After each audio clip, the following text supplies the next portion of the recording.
sem razão, abre, tento achar a solução. No meu silêncio encontro palavras em desencontro. Onde é meu lugar?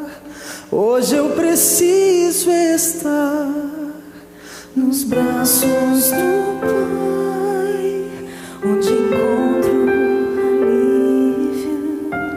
Nos braços do Pai eu encontro abrigo. Nos braços do Pai me sinto seu filho, coberto de amor, envolvido em seu calor.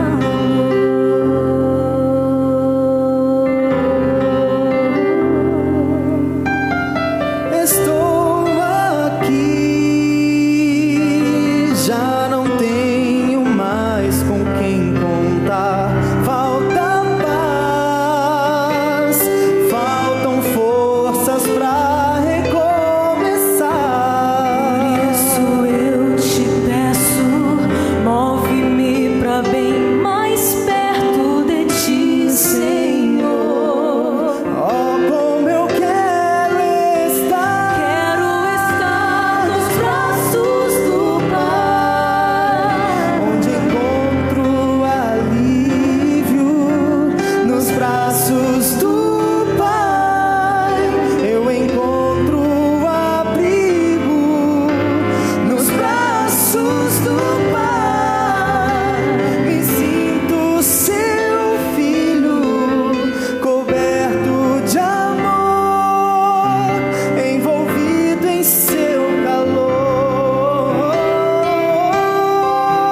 debaixo da tua sombra eu descansarei, descansarei. Não importa sol ou chuva, Eu me esconderei nos braços do Pai, onde encontro alívio. nos braços do Pai eu encontro abrigo. Nos braços do Pai me sinto seu filho,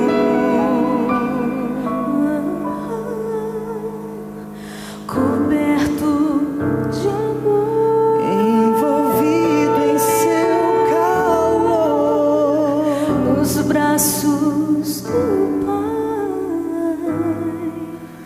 Eu encontro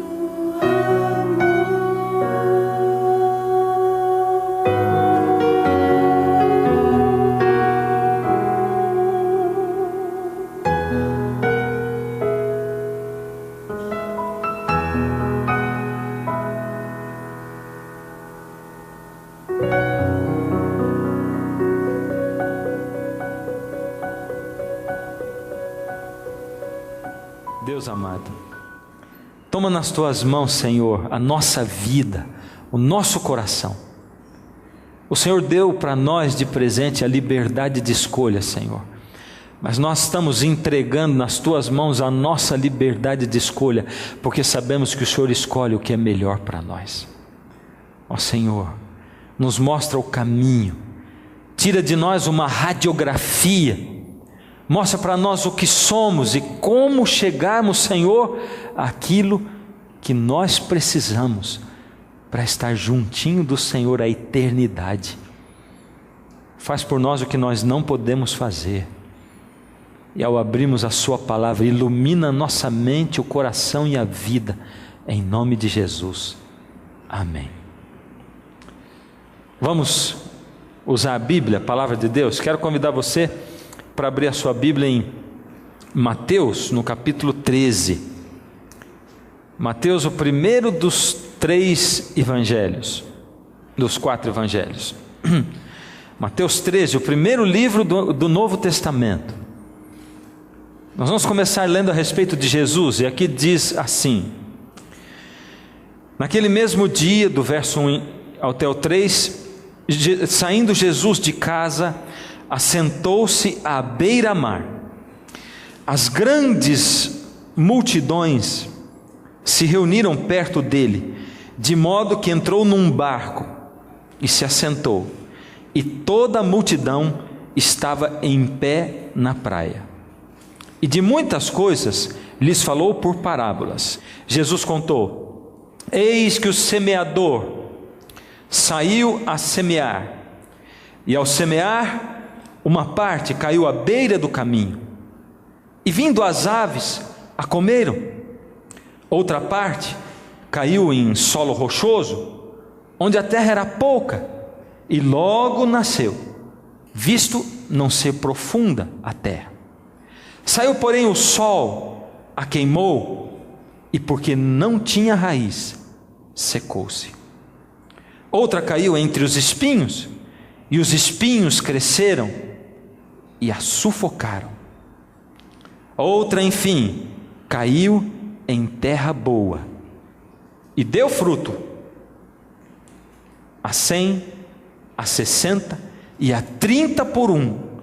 Quem tem ouvidos para ouvir, ouça. Uau! O que é isso que o Senhor estava querendo dizer? Na verdade, na parábola do semeador, como nós já comentamos num programa atrás, a semente é a palavra de Deus, e o solo é o meu coração, é o seu coração. Por isso, quando Jesus falou e contou a parábola do semeador, ele estava falando de como ele se comunica através da palavra de Deus com você, comigo. Jesus estava querendo falar de relacionamento, ele estava querendo falar de tempo junto, de jogar conversa, de conversar, de dialogar, de falar das coisas mínimas da vida, de contar para ele, de ouvir a voz dele, de conversa mesmo, ao pé do ouvido. Ele está falando de como ele deseja ir ao fundo da alma da pessoa. Ele estava dizendo como ele deseja tocar no fundo do seu coração, da sua alma, e fazer a diferença em você e na sua vida, influenciar positivamente. Mas quando Jesus olhou para aquela multidão, logo de cara ele diz assim: não se enganem, porque no meio dessa multidão, como no meio desse auditório, dessa igreja hoje à noite, existem 4 tipos diferentes de coração. Não são todos solo bom, não são todos vocês de coração bom. Na verdade, vocês estão misturados. São 4 tipos diferentes de coração. Um coração é aquele coração representado pela semente que caiu na beirada do caminho, e as aves vieram e comeram.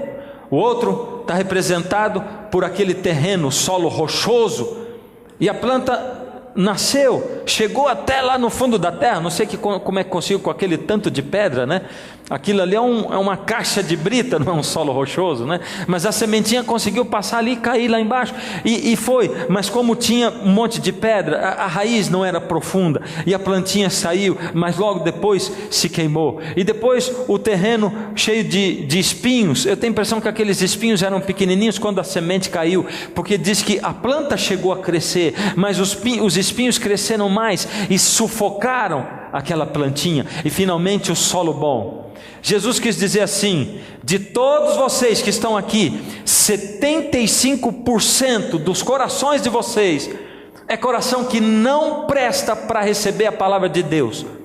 E são vocês que determinam o coração de vocês. São vocês que determinam. Eu é que determino como eu vou receber a palavra de Deus, porque depende da minha liberdade de escolha, daquilo que eu escolho, receber a Deus e a sua palavra ou não. Em outras palavras, Jesus estava querendo dizer: povo meu de Jerusalém, povo judeu, povo gentio, povo da igreja de Tremembé, pessoas da igreja Assembleia de Deus Batista, pessoas do mundo inteiro, religiosos do mundo inteiro, 75% do coração de vocês não presta para receber a palavra de Deus. 75%, a maioria da igreja cristã de hoje tem um coração duro, coração ruim. 75% das pessoas do mundo tem o coração duro e o coração ruim. Jesus abriu e escancarou. Isso era assim naquela época.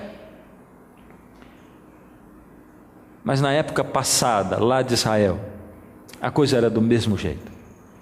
Parece que a Bíblia, o Senhor Deus registra na Bíblia o que acontece com o povo de Israel, para que a gente possa aprender com aquilo que veio no passado. Aliás, é isso mesmo que a palavra de Deus diz. Quando a gente lê Ezequiel 37, do verso 1 em diante, diz o seguinte: veio sobre mim a mão do Senhor. Quem está dizendo isso aqui é o profeta Ezequiel. Veio sobre mim a mão do Senhor. Ele era um profeta, por isso Deus estava usando Ezequiel. Ele me levou pelo Espírito do Senhor e me deixou no meio de um vale que estava cheio de ossos. Que visão terrível! Ezequiel estava ali acordado quando o Senhor em visão o levou para o meio de um vale. Não era um vale comum, era um enorme vale. Ele estava cheio de ossos. Aí não diz esqueletos, aí diz ossos. Era uma cena assim, um monte de ossos revolvidos, misturados. A visão continua: e me fez andar ao redor deles. Eram muito numerosos na superfície do vale e estavam sequíssimos. Não eram esqueletos, não tinha osso ligado a osso. Eles estavam misturados, espalhados. E a palavra de Deus ressalta: não era um vale com ossos secos, eram ossos sequíssimos. Então me perguntou: filho do homem, Ezequiel, acaso poderão reviver esses ossos? Respondi: Senhor, tu o sabes. Que coisa tremenda! Que tremenda visão era essa? Deus levou o profeta para o meio de um vale cheio de ossos sequíssimos e fez uma pergunta para ele: Ezequiel, você acha que esses ossos sequíssimos não são nem esqueletos, eles podem reviver? E o profeta olhou para o Senhor Deus e disse: Senhor, tu o sabes. Como quem diz: Senhor, se o Senhor quiser que eles revivam, eu sei que para o Senhor nada é impossível. Então o Senhor revelou para o profeta Ezequiel quem eram aqueles ossos secos. Ele disse: então me disse, filho do homem, esses ossos são toda a casa de Israel. Eis que eles dizem: os nossos ossos se secaram e pereceu a nossa esperança, estamos de todo exterminados. Por que o povo de Israel estava assim? Deus revelou que os ossos secos eram o povo de Israel, e que eles estavam nessa situação, como ossos sequíssimos, não eram nem esqueletos. Por que eles estavam assim? Porque na verdade, no ano 586 a.C., Judá foi tomada pelo rei Nabucodonosor e Babilônia, do reino de Babilônia. Jerusalém e o templo foram destruídos. Essa história tem voltado aos nossos assuntos programa após programa, não é verdade? Nabucodonosor, nós fomos desde quando Deus avisou, Deus anunciou, Deus mandou os profetas, Deus diz: vocês estão indo longe demais, vai acontecer que vocês vão ser destruídos, alguém vai invadir vocês, vocês estão indo longe do meu alcance. Agora aconteceu, Jerusalém foi invadida, foi destruída, o templo foi colocado abaixo, tudo destruído. Foram levados cativos para a Babilônia 10.000 judeus. Entre eles estava Daniel e os seus companheiros, entre eles estava Ezequiel também. E 5 anos depois de passarem no cativeiro babilônico, eles iam ficar 70 anos lá. 5 anos depois, Deus chamou Ezequiel para ser profeta, e Ezequiel iniciou o seu ministério profético. Ezequiel foi falar com aquele povo, porque aquele povo estava em cativeiro, e aquele povo no meio do cativeiro tinha perdido a sua terra, tinha perdido a sua nação, eles tinham perdido as suas casas, muitos deles, a maioria tinha perdido a sua família, muitos deles tinham perdido a esperança, eles já não tinham esperança mais, eles tinham perdido a autoestima. Quem sabe você já perdeu tudo na sua vida alguma vez? Quem sabe você esteja endividado, mas a sua experiência não chega nem aos pés do que aconteceu com o povo de Israel. Aquele povo tinha perdido a sua autoestima, eles tinham perdido a sua esperança. Por isso eles diziam o tempo todo: os nossos ossos se secaram. Esse era um ditado que o povo vivia dizendo.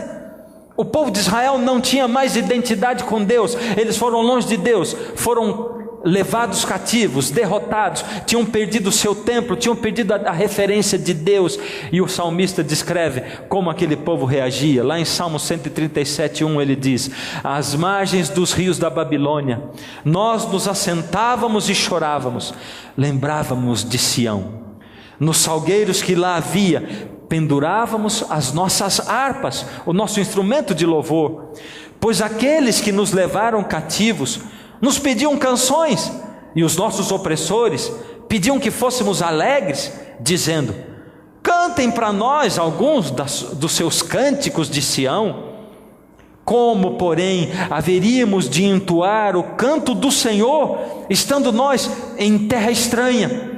O salmista descreve muito bem isso. Ele diz: e tem mais, além da gente estar com a autoestima lá embaixo, além da gente ter perdido tudo, além da gente ter perdido a nossa nação, a nossa referência de Deus, eles ficavam mexendo com a gente, atiçando a gente. Parece que quando a gente está mal, se sentindo mal, aí Satanás manda a gente para atormentar a cabeça da gente, não é? Gente que vem colocar o dedo na sua cara e dizer: você está errado, sabe por que você está fazendo isso? Você mereceu isso. Parece que quando a gente está afundado na depressão, aí vem os heróis da fé, os grandes entendidos da fé, diz: você está passando por isso, sabe por quê? Isso é falta de fé, não é verdade? E aí deixa a gente mais afundado. Outros, nas boas intenções, chegam e dizem assim: não fica assim, olha para a sua vida, olha para a família que você tem, olha, você tem um bom esposo, você tem filhos, você tem uma casa, olha quantas coisas. Aí você se sente pior ainda no meio da sua depressão, né? Porque você diz: eu sou um miserável mesmo, porque eu tenho tudo isso e não consigo nem ter vontade de sair de dentro do meu guarda-roupa, porque a minha vontade é entrar lá e não sair de lá nunca mais.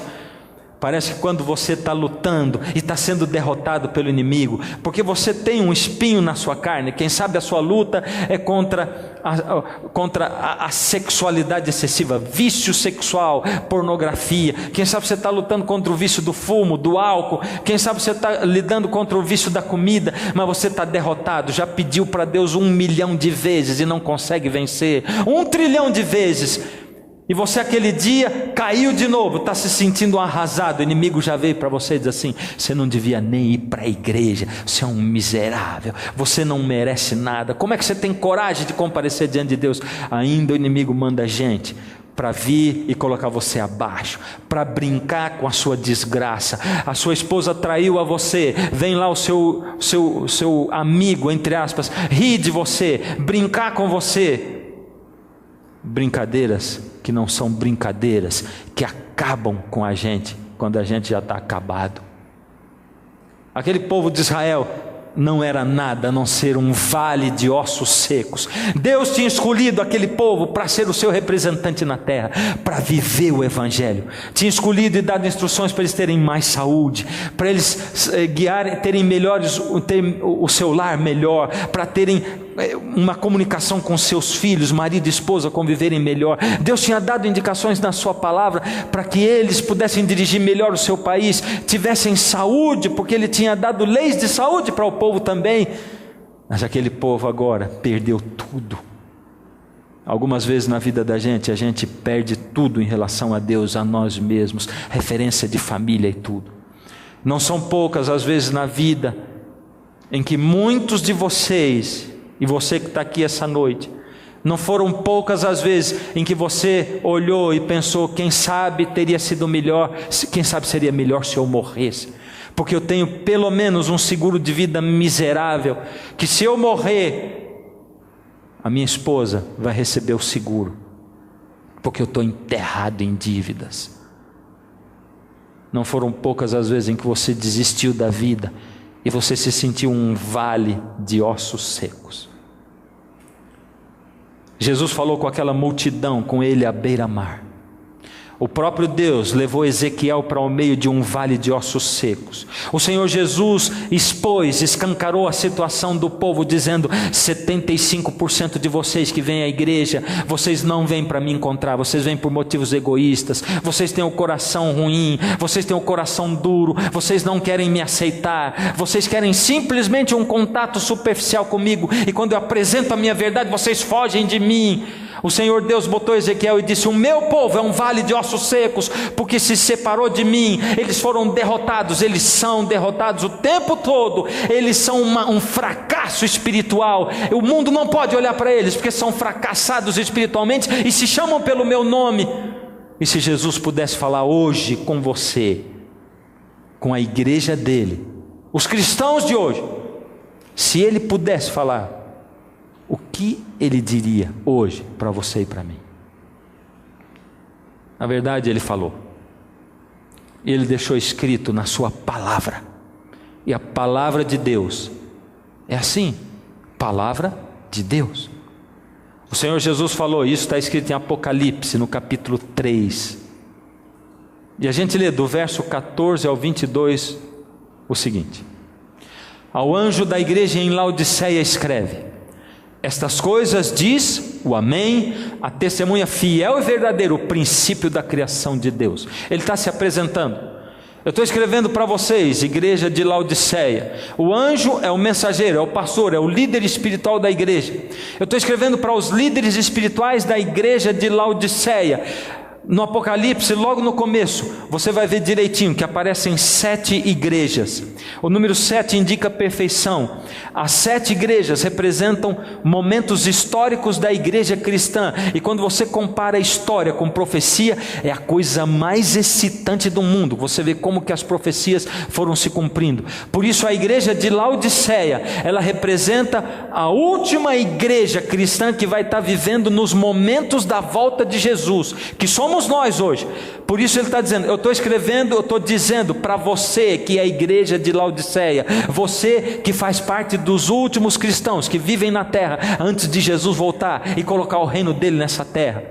Quem está escrevendo? Eu que sou o Amém, a testemunha fiel e verdadeira, o princípio da criação de Deus. E quem é esse que é o tal Amém, testemunha fiel e verdadeira, o princípio da criação de Deus? O próprio Apocalipse nos revela em Apocalipse 1:5: e da parte de Jesus Cristo a testemunha, a fiel testemunha. Quem é a fiel testemunha? Testemunha fiel e verdadeira é quem? Jesus, o primogênito dos mortos, o soberano dos reis da terra, aquele que nos ama e pelo seu sangue nos libertou dos nossos pecados. E ele continua dizendo lá, ao anjo da igreja de Laodiceia, escreve o Amém, a testemunha fiel e verdadeira. Ele escreve o seguinte: conheço as tuas obras. Jesus está dizendo, é Jesus falando com você e comigo hoje. Nós não precisamos usar o exemplo de Ezequiel no passado, não precisamos usar o exemplo do povo que viveu e ouviu a pregação de Jesus, porque Jesus, ele tem uma mensagem para você e para mim hoje. Ele está dizendo para João, que escreveu o Apocalipse, escreve para a minha última igreja. Eles ainda nem nasceram, eles ainda não se reuniram na igreja, eles ainda não assistiram o programa, está escrito, mas escreve para eles agora, porque eu quero escancarar quem são eles, eu quero escancarar para eles, eu quero confrontá-los com a verdade, com a minha palavra, e eu vou escancarar para eles quem eles são. Conheço as tuas obras, que nem és frio e nem quente, quem dera fosses frio ou quente. Assim, porque és morno e nem és quente nem frio, eu tenho nojo de você, eu estou a ponto de vomitar-te da minha boca. Por quê? Porque dizes, estou rico e abastado, não preciso de coisa alguma, e nem sabes que tu és infeliz, sim, miserável, pobre, cego e nu.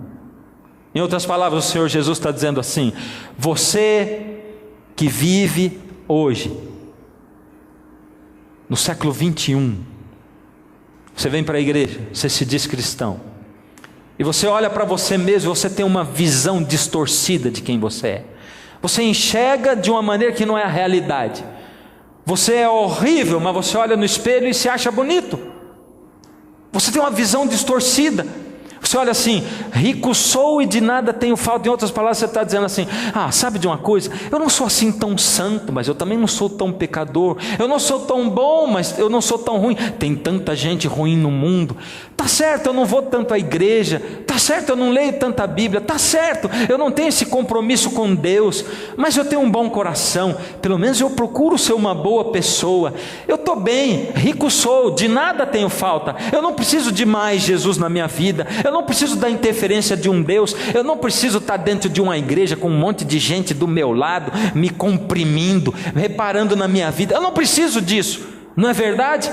Será que esse não é o retrato do pensamento? Por isso você não é quente espiritualmente. Você não está ligado comigo. Você não está ligado com Deus. Deus é uma coisa meio lúdica que está ali num livro chamado a Bíblia, que eu não sei nem se é verdade mesmo ou não, ou se é uma coisa só como bons pensamentos, para de repente eu numa hora de meditação eu poder recorrer a esse livro. Deus não é assim um Deus real. Por isso, aí está dizendo, o Senhor Jesus dizendo, olhando o Senhor, dizendo assim: você, quem dera que você fosse frio, quem dera você fosse frio, que você realmente nem se lembrasse de Deus e nem olhasse para Deus, e que nem se dissesse cristão, porque quando você diz que você é cristão, você está usando o meu nome em vão, você está usando o nome de Cristo em vão, e você vai afastar pessoas de mim. Quem dera você fosse frio, mas você é morno. Você diz: eu não sou bom nem sou ruim, eu não sou tão comprometido, mas eu também não sou assim tão ateu. Não é verdade? Você é morno, e o morno me dá nojo. Água morna serve de vomitório. Eu tenho nojo, eu tenho vontade de vomitar você da minha boca. Quem dera você fosse frio ou quente. O meu desejo é que você fosse quente. E Jesus apresenta aí 3 temperaturas espirituais: frio, morno e quente. Em qual delas você se encaixa? Eu quero dar um vislumbre rápido. Satanás foi o único que conseguiu espiritualmente descer de uma vez, sem nunca ter tentado subir. Jesus diz: vi Satanás cair do céu como um relâmpago. Ele veio vertiginosamente, ele pecou, ele escolheu se separar de Deus, e ele não quis mais nenhum tipo de contato com Deus. Jesus foi o único que espiritualmente subiu sem nunca ter vacilado em nada, sem não ter oscilado. Crescia Jesus em sabedoria e graça diante de Deus e dos homens. Você dá para ver que aquela linha do meio é o morno. Para cima daquilo é quente, para baixo daquilo é frio. Como é que se comporta o frio? O frio, ele é assim, ele tenta subir, mas ele desce. A subida é lenta, a descida é sempre rápida. E na tendência geral, quando você vai ver a vida dele depois de um tempo, se você unir o primeiro ponto da onde ele partiu para o último, onde ele chegou, você vai ver que ele desceu e decaiu espiritualmente. Como é que é a jornada espiritual do morno? O morno também tem uma vida acidentada. Ele também tem altos e baixos espirituais. Um momento ele está muito perto de Deus, outro momento ele está muito longe de Deus. E você vai ver que na vida espiritual dele, se você pegar a linha de onde ele saiu, o ponto de onde ele saiu até onde ele chegou, você vai ver que a tendência geral é ele permanecer sempre na mesma, sempre na mesma. A esses, muitas vezes, nós costumamos chamar de cristãos estáveis. Fulano é um cristão estável, ele está sempre por aí, é tão bonzinho, está aí, é um vegetalzinho espiritual. Como é a vida espiritual do quente? Ele também desce rapidamente, porque a queda que a gente tem sempre é uma queda rápida. Mas você vai ver que se você unir o ponto de onde ele saiu para onde ele chegou, no geral, ele está em subida franca. A subida é sempre mais difícil. Subir, crescer com Jesus é sempre difícil. E Jesus está dizendo para você e para mim: tente se achar aqui no meio. Você vai crescendo espiritualmente ou você vai descendo? Mas toma cuidado quando você fizer esse questionamento, porque o morno, ele tem um problema. O morno em geral, ele acha que o morno é o outro e que ele é o quente. Ele não tem problema de visão? Ele não diz: rico sou e de nada tenho falta? O morno acha que o morno é sempre o outro. Ele olha para o frio e diz: aquele é morno, eu não, eu sou quente. Aí ele olha para o quente e diz: aquele é fanático, exagerado, Ele não come isso, não come aquilo, não faz isso, não faz aquilo outro. É até chato convidar ele para a festinha, porque ele não come de tudo que a gente come. É chato convidar para assistir um filme com a gente, porque ele de repente olha para o filme, ele nem gosta, acaba nem assistindo o filme, a gente não sabe nem o que fazer com ele. E eu sei que nesse momento tem um monte de fanático feliz da vida, porque tem fanático também dentro da igreja. Tem ou não tem? E de repente os fanáticos estão cobertos de razão e pensando: uau, finalmente alguém falando sobre mim, me defendendo.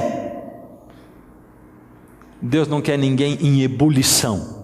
Nem existe essa temperatura espiritual, está fora do que Deus previu. Existe frio, morno e quente. Em ebulição não dá, faz a tampa cair da panela, derruba toda a água.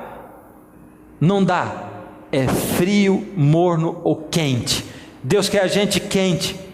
E aí você pode dizer: ué, mas como é que eu vou saber então quem é quente, quem é frio, e quem é morno e quem é fanático? Aí está o grande segredo. As coisas estão escritas na palavra de Deus não para você saber quem é, não interessa para você quem é, interessa para você saber se você é, o que o outro é, não interessa para você. Então não fica olhando para o outro dizendo: ele é frio, ele é morno, ele é quente, não, ele é fanático, não interessa. Por isso Jesus diz assim: você que se diz cristão, muitas vezes você fica prestando atenção aí num cisquinho que tem no olho do outro, quando você tem um cabo de enxada atravessado dentro do teu olho. Olha para você mesmo. O que interessa é você saber a sua temperatura espiritual. Só que acontece um grande fenômeno, uma grande revelação para nós, quando a gente simplesmente sobrepõe a parábola do semeador em cima, entrelaça com as temperaturas espirituais da igreja de Laodiceia. Olha o que acontece. Por exemplo, quando a gente vai para a parábola do semeador, a semente que caiu à beira do caminho, ou seja, os passarinhos vieram logo e comeram. Essa pessoa recebeu o evangelho, ela ouviu, mas ela diz: aquela série de conferências, sabe? Aquela gravação do programa está escrito lá na igreja de Tremembé, lá entre Taubaté e Tremembé. Foi tão legal, eu fui. Mas depois que acabou, sei lá, eu perdi o gosto de ir na igreja, não fui nunca mais. Os passarinhos vieram e levaram a semente do evangelho antes de ela brotar. Esse povo é frio, morno ou quente? É frio. Eu não tenho dúvida também. O outro tipo de semente foi aquela semente que caiu no solo rochoso, e ela chegou a brotar, mas não tinha muita profundidade. Por isso o sol apareceu. Esses são os problemas da vida, sabe? Aquele povo que vem e aceita o evangelho e vai tão longe que chega até a se comprometer com Jesus, e muitos chegam até a batizar-se, e de repente vem o primeiro problema. A vida financeira começa a ir mal, os relacionamentos. De repente, alguém que você ama muito fica doente, e essas pessoas não chegaram a transformar o egoísmo delas em amor, porque quando a gente vai para Jesus, a gente vai por motivos egoístas, e depois Deus tem que transformar aquilo em amor, e eu tenho que estar interessado em servir ao próximo. Então ela não chegou a isso, e veio o problema, e ela olha e diz assim: eu batizei na igreja errada, antes eu tivesse ido para a igreja tal, que promete milagre, para aquele outro que é só pedir para Deus e Deus resolve todos os problemas. Eu devia ter ido para a igreja do gênio da lâmpada mágica, eu devia ter ido para lá, porque lá eles satisfazem todos os meus desejos. Aqui não, eu fui no lugar errado. Deus, cadê o Senhor que não protegeu a pessoa que eu amava? Cadê Deus, o seu poder que não me dá um emprego, porque eu já estou há 3 anos batizado nessa igreja sem emprego? Cadê o Senhor, Deus? E essas pessoas, diante dos problemas da vida, elas abandonam a Deus. Elas chegaram a se comprometer com Deus, mas elas abandonam. É frio, morno ou quente? O que você acha? O que você acha? A gente concorda, é morno. E o próximo? O próximo é a semente que caiu entre os espinhos. A parábola diz a explicação da parábola, se você continuar lendo, Jesus explica a parábola direitinho, do jeito que eu estou falando para você. É tremendo. Lê aí na sua casa, depois que acabar o programa, lê quando você voltar para sua casa. Ela caiu entre os espinhos vieram, aquilo cresceu, a planta veio, cresceu bonita, viçosa, mas os espinhos cresceram e sufocaram. E o que aconteceu com essa planta depois que os espinhos sufocaram? Ela não morreu. Ela permaneceu viva, porém sufocada, e o Senhor Jesus diz aí em Mateus 13, ela ficou infrutífera. Infrutífera quer dizer, não produziu fruto, não deu nem flor, foi sufocada pelos espinhos, os problemas da vida, as filosofias, o que o mundo oferece. Ela ficou assim, meio lá, meio cá, e ela não produziu frutos, por isso ela não viveu o cristianismo, e por isso ela não conseguiu trazer ninguém para Jesus, ela não serviu aos outros, ela viveu um cristianismo egoísta, ela engordou espiritualmente, ela é obesa espiritual, porque ela só vai na igreja, ouve as mensagens, ouve, e não compartilha com ninguém, ela não passa para mais ninguém, ela não dá frutos. E o Senhor Jesus lá em João 15, ele diz, todo ramo que não produz e que não dá fruto, o lavrador, que é o meu Pai, ele vem e corta o ramo, ele corta, ele tira da videira. O ramo que está em mim, ele dá fruto. Esse povo permanece na igreja a vida inteira, mas não frutifica. É gente que diz assim, mas eu não sei dar estudos bíblicos. Eu quero dizer um negócio para você, se você aceitou a Jesus, se Jesus entrou no seu coração, se você frequenta a igreja, não existe não sei dar estudo, não sei, aprende. E sabe como é que a gente aprende? Existe um curso para saber dar estudos bíblicos para outra pessoa. Sabe qual é o curso? É dar estudo bíblico para outra pessoa, sem saber. Você leva o impresso, dá uma estudadinha antes e vai. Quando a pessoa te perguntar alguma coisa que você não sabe, você diz assim, isso eu não sei, mas eu vou voltar para casa, vou estudar esse negócio e te respondo a semana que vem. Aí você vai perguntar para todo mundo, vai ler, vai estudar a Bíblia, e quando for a semana seguinte você traz a resposta, estudo outro estudo. Você vai ver que depois de dar estudo para 10 pessoas, você é um expert em dar estudo. Não existe essa coisa, eu não sei, o meu dom não é dar estudo, não existe esse negócio de dom. Se Deus coloca o evangelho no seu coração, você fica doido para falar de Jesus para as pessoas. Você olha para alguém abastecendo teu carro no posto e diz assim, como é que eu posso falar de Jesus para essa pessoa? E você vai e fala de Jesus para ela. É Jesus transbordando da sua alma. Por isso esse povo aqui é o que? É frio, é quente ou é morno? Eu concordo com a maioria de vocês. Morno. Ele está na igreja, ele está com um pé no barranco e outro na canoa. Ele fica ali, está agradável, está confortável, ele é morno. Só existe um que é quente, é o que caiu em solo bom. Esse busca a Deus, clama por Deus. Esse aí acorda antes, na madrugada, ora, quando Deus o acorda no meio da noite, e ele percebe, por que será que eu perdi o sono? Ele não diz assim, ai meu pai, preciso tomar um remédio para insônia. Não, ele ajoelha e vai orar, diz, Deus me acordou, vou falar com Deus. E depois de você falar com Deus, e ouvir a voz de Deus, e pegar a palavra de Deus, aí você vai orar de novo, você vai ver como é que o sono vai vir, e você vai dormir tranquilo, porque Deus está querendo falar com você, e Jesus está reafirmando, e está dizendo para você e para mim, 75% do solo do coração de vocês não presta para receber a minha palavra de Deus. Alguma coisa tem que acontecer aí, tem que haver uma mexilança, tem que ter uma solução. Qual é a solução? A solução está nesses mesmos textos. Vamos voltar para Ezequiel capítulo 37, no verso 4.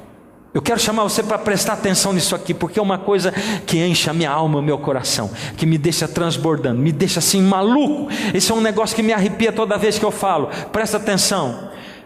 Lembra como é que parou a história de Ezequiel?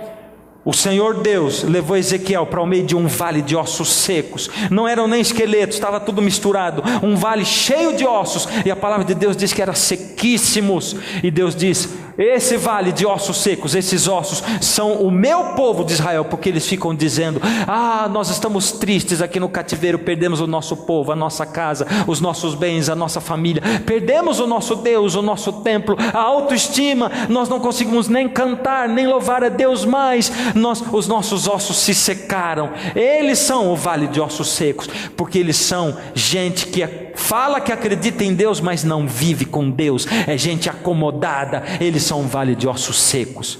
Aí, então me perguntou: filho do homem, Deus perguntou para Ezequiel, acaso poderão reviver esses ossos?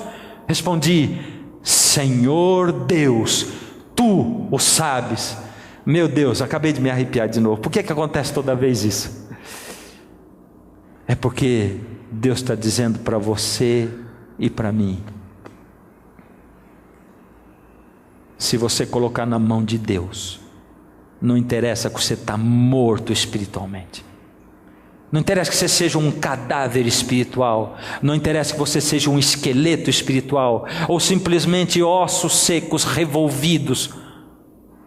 Se você colocar na mão de Deus e clamar e buscar, e não se conformar com a sua situação e dizer: Deus, eu não aceito mais ser o que eu sou, enquanto o Senhor não falar comigo e não me abençoar.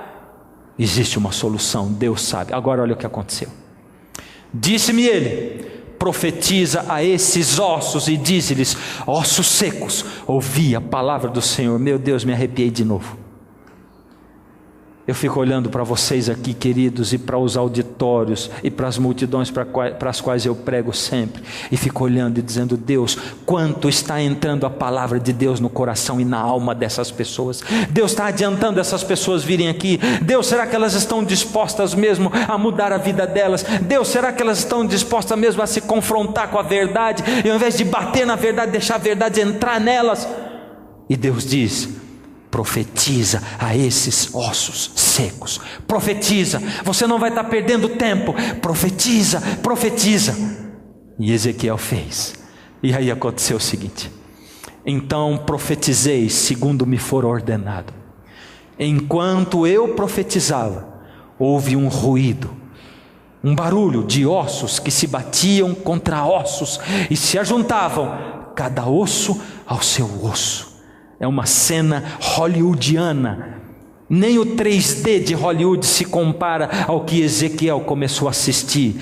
Um vento tremendo, um furacão, e de repente ele começa a ouvir barulho de ossos se batendo, e aquilo se juntando, osso com osso, cada parte com a sua parte, e de repente nesse momento já não existia ali um vale de ossos secos, mas existia um vale de esqueletos secos. Eram esqueletos. Já tinha acontecido o impossível, a coisa já tinha sido maravilhosa, tremenda. Um vale com esqueletos onde antes havia ossos, mas ele ainda continuou olhando. E eis que começaram a se formar tendões sobre os ossos, e cresceram as carnes, e se estendeu a pele sobre eles, mas não havia neles ainda o espírito. Agora já não era mais um vale de esqueletos secos, agora era um vale de cadáveres secos. Porque ele viu quando os tendões e a pele e aquilo tudo se formou, e os músculos, e agora havia um tanto de cadáveres, era um vale cheio de cadáveres. Oh meu Deus, isso é começar a crescer espiritualmente, porque pode ser que você, num momento para o outro, você não seja de repente o expert espiritual, você não seja aquele que vai vencer sempre, mas você vai pelo menos se tornar um esqueleto espiritual, você vai pelo menos se tornar um cadáver espiritual, você vai começar a crescer. E se você cair daqui a pouco para esqueleto de novo, e se você se por acaso descer a osso seco de novo, não tem problema, de novo o Senhor vai levantar você e vai colocar, e o gráfico da sua vida vai ficar assim, até que vai acontecer o seguinte. Então ele me disse: profetiza ao Espírito, profetiza, ó filho do homem, e dize-lhe: assim diz o Senhor Deus, vem dos 4 ventos, ó Espírito, e assopra sobre esses mortos, para que vivam. Uau! Agora, profetizei como ele me ordenara, e o Espírito entrou neles, e viveram, e se puseram em pé, um exército sobremodo numeroso. Meu Deus do céu! Você percebeu que Espírito está com letra minúscula? Vento, sopro, É isso que espírito, com letra minúscula, quer dizer na Bíblia. E o Senhor Deus soprou nas narinas de Adão o fôlego de vida, o espírito, ruach, hebraico, sopro. E o homem se tornou alma vivente, sopro. Deus diz então me disse, verso 11: Filho do homem, esses ossos são toda a casa de Israel. Eis que dizem: os nossos ossos se secaram e pereceu a nossa esperança, estamos de todo exterminados. E o verso 14: porei em vós o meu espírito, e agora está com letra maiúscula, é o Espírito Santo, em vós o meu espírito, e vivereis, e vos estabelecerei na vossa própria terra. Então sabereis que eu, o Senhor, disse isto, diz o Senhor. Profetiza ao Espírito: ó Espírito Santo, desce sobre esse povo de coração duro. Ó Espírito Santo, desce sobre esse povo que está conformado espiritualmente com a sua mediocridade espiritual. Ó Espírito Santo, desce sobre essas pessoas que vieram aqui para ouvir a tua palavra e que queriam sair daqui tranquilos como sempre viveram, mas aonde o Senhor vai colocar um incômodo, e o Senhor vai incomodá-los e vai falar com eles. E se não falar com o marido porque ele fechou o coração, vai falar com a esposa e ela vai incomodar o marido, a tal ponto que ele também vai começar a procurar o Senhor. Ó Espírito, entra nessas pessoas, porque o que nós precisamos é do Espírito, é do batismo do Espírito Santo. É só o Espírito Santo que pode mudar a nossa situação, mudar a nossa condição espiritual e nos fazer reviver espiritualmente. Só Ele. E lá em Apocalipse, qual é o conselho de Jesus para você e para mim hoje em Apocalipse? Apocalipse 3:18: aconselho-te que de mim compres ouro refinado pelo fogo, para te enriqueceres, vestiduras brancas para te vestires, a fim de que não seja manifesta a vergonha da tua nudez, e colírio para ungires os olhos, a fim de que vejas. Esse é o conselho para a igreja de Laodiceia. Está escrito 14, mas é 3. Esse é o conselho de Deus para a igreja de Laodiceia. É o conselho de Deus para você receber o Espírito. Já perguntou: como eu recebo o Espírito? É desse jeito. Jesus está dizendo: você que é morno e acha que está numa boa, que está bem a sua vida espiritual, que você não precisa se entregar mais a Deus, que você não precisa trabalhar mais por Ele, você não precisa viver a sua vida pessoal em detrimento das outras pessoas, servindo o seu próximo. Eu aconselho a você que compre ouro refinado pelo fogo para te enriqueceres, vestiduras brancas para te vestires, a fim de que não seja manifesta a vergonha da tua nudez, e colírio para ungires os olhos, a fim de que vejas. O que é na verdade o ouro refinado pelo fogo? Só a palavra de Deus pode responder. Jó disse: mas Ele sabe o meu caminho, Deus, e se Deus me provasse, eu sairia como o fogo. O que é o ouro provado no fogo? É a minha fé provada no fogo da provação. Quando eu passo pelos problemas e mesmo assim sigo a Deus, quando eu não tenho motivo nenhum para acreditar que Deus está dirigindo a minha vida, mas eu ainda assim olho para o Senhor e eu digo: Senhor, eu não sei por que está acontecendo isso, mas eu estou nas tuas mãos. O Senhor prometeu que ia andar comigo pelo vale da sombra da morte, então não me deixa temer, Senhor, segura a minha mão. O que são as vestiduras brancas? Jesus diz: você precisa da fé provada no fogo. Presta atenção, Jesus não disse: você precisa da fé que remove montanhas. Ele não diz da fé que faz milagres. Ele não diz da fé que cura as doenças, e nem da fé que dá um emprego. Ele diz: você precisa da fé que é o ouro provado no fogo da provação. Você precisa passar pelas provações e ainda assim permanecer fiel a Deus. É disso que você precisa. Você precisa de vestiduras brancas. O que elas são? Isaías 61:10: regozijar-me-ei muito no Senhor, a minha alma se alegra no meu Deus, porque me cobriu de vestes de salvação e me envolveu com um manto de justiça. É o manto de justiça de Deus, é a justiça de Cristo. Eu sou pecador, eu caio uma vez ou outra tentando seguir a Deus. O gráfico da minha vida espiritual é assim, caindo e levantando. Está certo que eu estou indo, mas eu caio. Por isso eu preciso da justiça de Cristo. Quando eu confesso todos os dias os meus pecados, eu chego e digo para Jesus: Jesus, me perdoa por misericórdia, porque de novo, Deus, eu olhei para aquilo que eu não devia olhar. E Jesus disse: tá bem, filho, eu perdoo. Do que é mesmo? Senhor, eu acabei de falar, me perdoa porque eu olhei para onde não era para olhar. Tantas vezes eu já pedi perdão por isso, Senhor, mas me perdoa de novo. Tá bem, filho, eu perdoo. Mas do que é mesmo que você está pedindo perdão? Senhor, eu já falei para o Senhor, eu olhei para onde eu não me lembro. Deus diz: eu não me lembro dos teus pecados, eu esqueço, eu jogo nas profundezas do mar. Nem que você me confesse 1 milhão de vezes, 1 milhão de vezes eu vou dizer para você: não me lembro mais, porque você confessou. E o ato de confessar faz com que eu esqueça e não me lembro. O bom pastor quer ver as ovelhas voltando. Por isso essa noite, enquanto o Douglas e a Marcele vão cantar a última música, o Espírito de Deus vai andar por aí passeando. E você que nunca aceitou a Jesus publicamente, e você que um dia aceitou a Jesus publicamente, mas o abandonou e hoje vive longe dele, ovelha errante, o Senhor vai chegar aí, vai chamar você e vai convidar, e vai insistir, vai suplicar, e vai pedir para você, e vai dizer: vem, filho. E eu estou esperando. Você vai ter só o tempo da música, enquanto Jesus chama você para vir. E quando a música acabar, eu vou orar. Por isso venha agora. Deixa Jesus falar através da música para você. Deixa Ele no fundo da sua alma. Deixa Ele arrancar a decisão de você. Eu já fui ovelha errante, do pastor eu me afastei, quis seguir os meus caminhos e do aprisco me ausentei.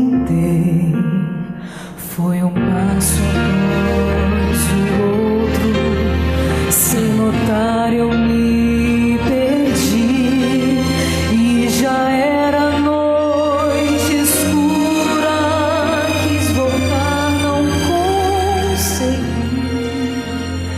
e cercou meu desespero, tive medo de morrer, pois o frio congelava, não podia me mover, porque fui assim tão longe, que tolice cometi. Se pudesse eu voltaria para nunca mais sair.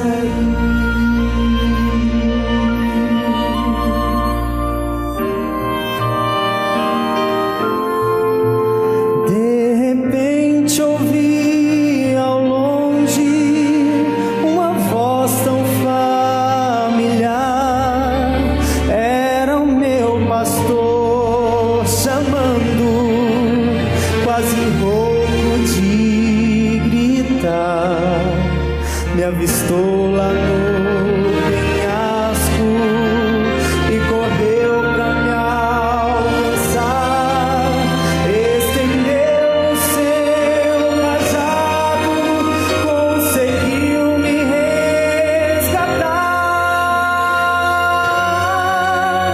Choro agora de tristeza, no meu peito sinto a dor maior é quando penso que deixei o meu pastor, que me abraça em seu peito e com força me sustém. Seu amor então me acalma e me faz sentir tão bem. Seu amor então me acalma e me faz sentir tão bem.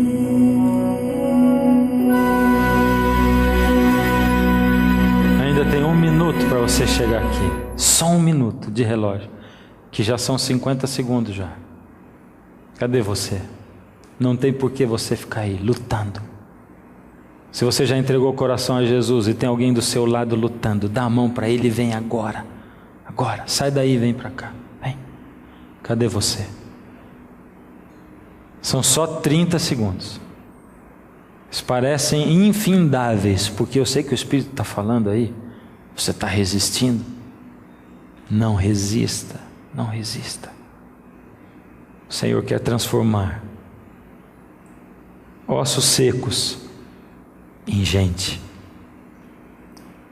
Ele quer transformar mornos em quentes, frios em quentes. Ele quer curar a ovelha perdida e ferida. Mais uma pessoa.